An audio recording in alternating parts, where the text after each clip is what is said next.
show. Just gonna look at my power rankings real quick. Roman #1. How do you check power rankings? Just to go on the Oh. roster. Okay. Liv Morgan is #1 for me. Then it's Roman, Charlotte, then Jinder, and then John Cena. Jinder is 8 for me. Montez is 9. Montez is 9 for me. Wonder who they see at the bottom. Has to be like Kevin Owens, right? Maxine Nope. Dupree. Maxine Dupree. Kevin Owens is 56 though. He's barely above 30 or below 30 down.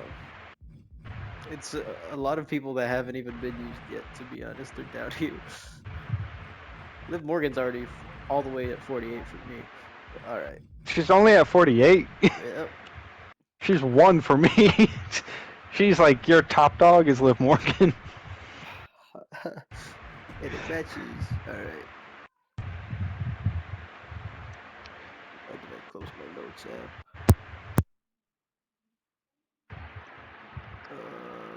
Week 4. No, yeah, we're at week 4, right? Yeah. Yep. Opening match. We open with a heater. 1-on-1. Extreme Rules. Jinder Mahal versus Montez Ford.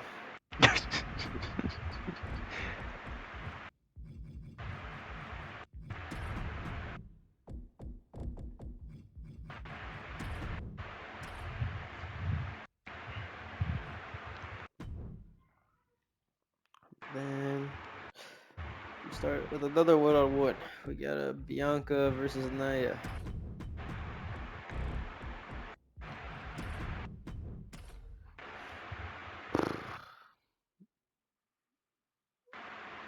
We got Priest and Balor teaming together against who was it? I think it's Alpha Academy. Yeah, Alpha Academy. Okay. Otis. Fuck it. How about Otis and Akira Tozawa? Son of a bitch. I wonder who's. The Nasty Man. 1-on-1. Roxanne Perez versus JCJ.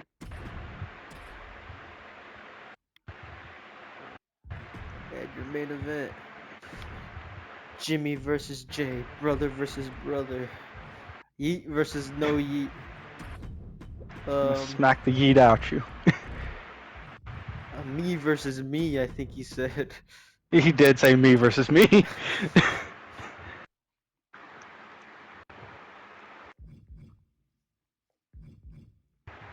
Save.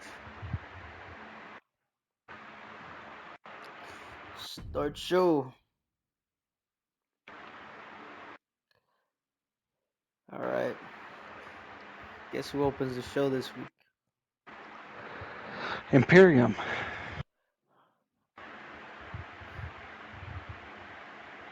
Did I don't know if I saved that clip. Hold on. Now I gotta double check. I'm pretty sure you did.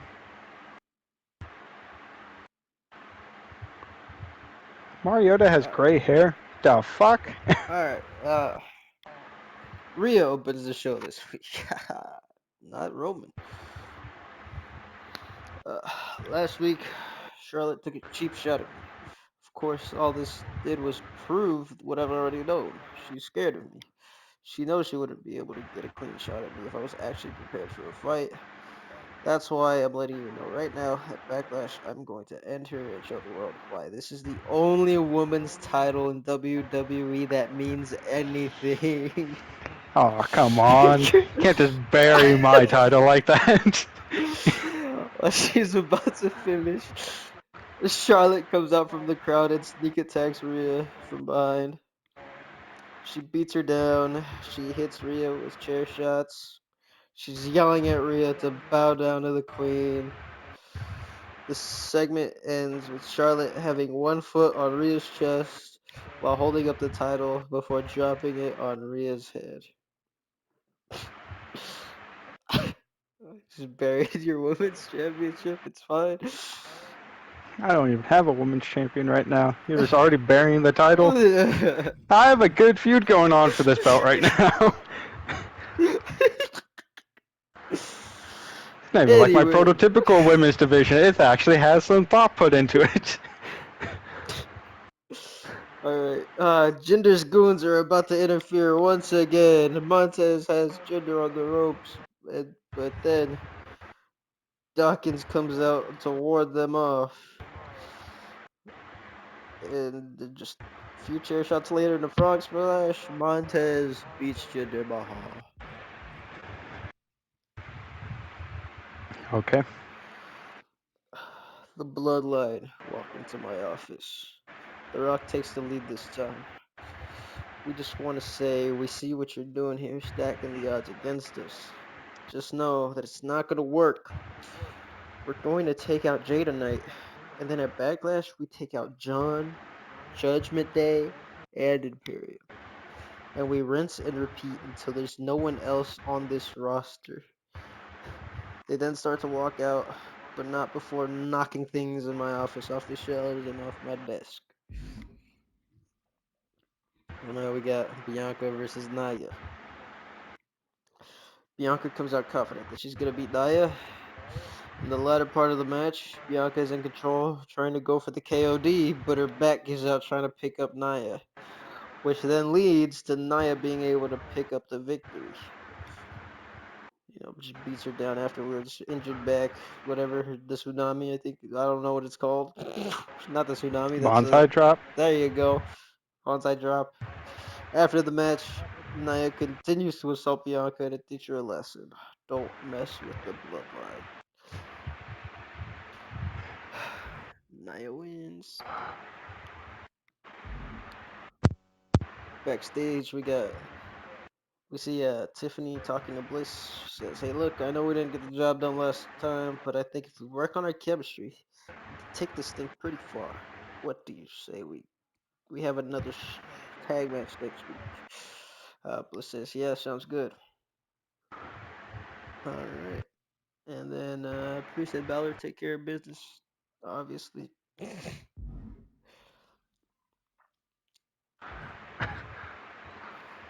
Uh, then we get a backstage segment again.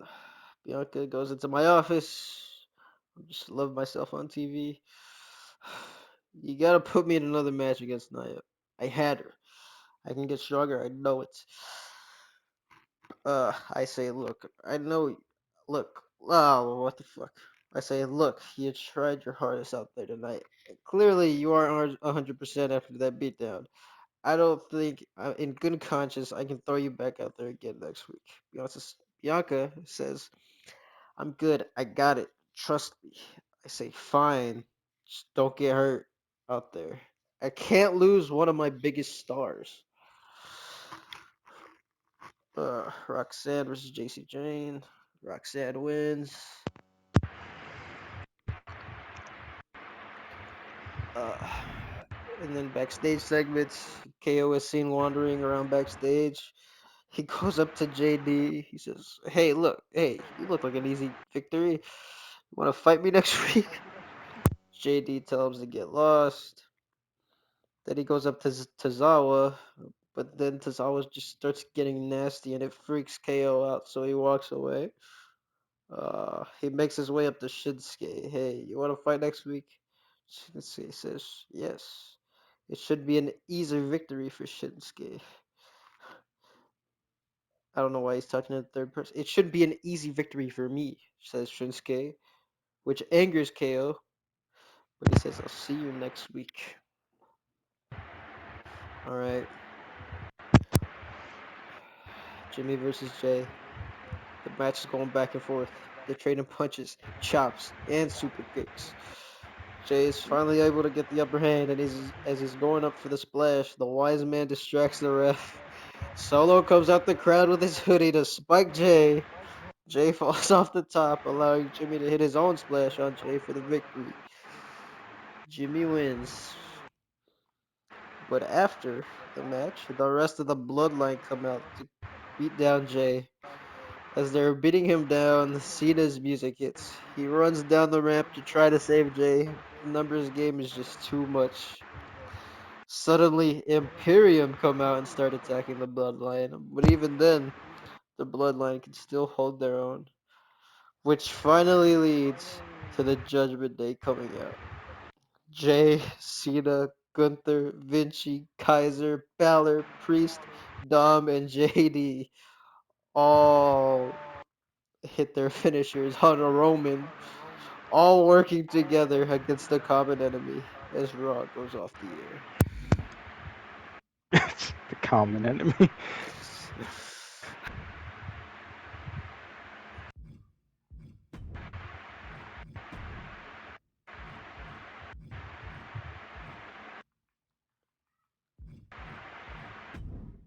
All right.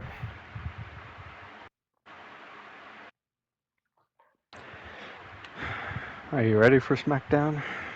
Yep. Okay. Opening match is Ilya Dragunov versus Bobby Lashley for United States title. I wonder how this one will end. Surely I nothing can but only wonder. face. Bobby. Alright.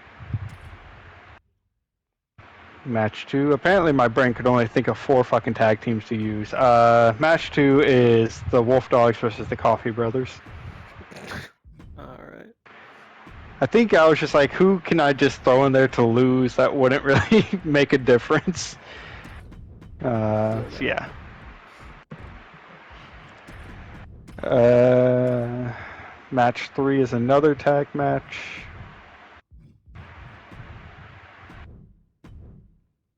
It is Bailey and Cora Jade versus the Kabuki Warriors.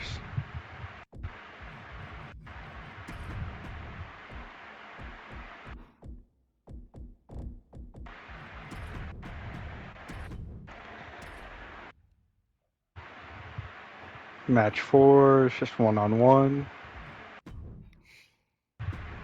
It is Big Bronson Reed versus Cedric Alexander. Whoa. We got new people. Oh, it's almost like I needed a filler match. And then, you know what? Since you wanted to keep a surprise earlier, I'll keep a surprise too. It is a tag match to close out the show. It is the Good Brothers versus Seth Rollins and mystery opponents. For right now, you can set it to fucking Angel Garza. Seth freaking Rollins. Angel Garza. Alright.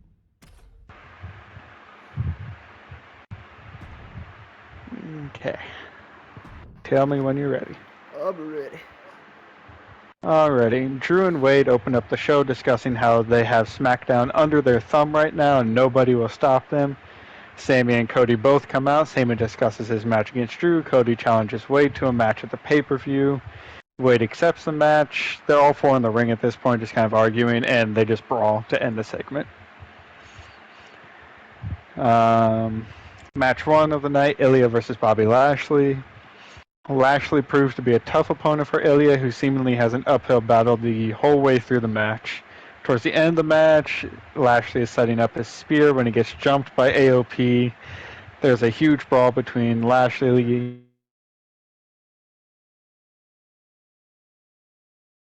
Pay-per-view, there will be a triple threat for the United States title between Bobby, Ilya, and Karrion Kross. So make Ilya the winner, but officially ends by DQ. Match 2, Wolf Dogs versus Coffee Brothers. Wolf Dogs win. After the match, they have a stare down with New Catch Republic, the 2 teams fighting for the tag titles at the pay-per-view. We go backstage. Damage Control are face to face with Bailey and Cora Jade. Dakota says after Backlash, Damage Control will hold all the gold, but for now, the Kabuki Warriors could use a warm up, and Bailey and Cora agree to face them in a tag match. Roll on to the match. Bailey and Cora work well as a team and put up more of a fight than what Damage Control were wanting. But in the end, the numbers advantage for Damage Control just proved to be too much. Between Io and Dakota, the ref had a lot to handle. The Kabuki Warriors used it to their advantage. After the match, the Kabuki Warriors and Damage Control stand over both Bailey and Cora Jade. So Kabuki Warriors win. As if you don't know by now, Kabuki Warriors is who you're facing for the women's tag titles at the pay-per-view. I didn't really do much of a tournament. I just kind of was like, they're my pick. Bronson Reed versus Cedric Alexander. Just kind of needed a filler. Bronson Reed squashes Cedric.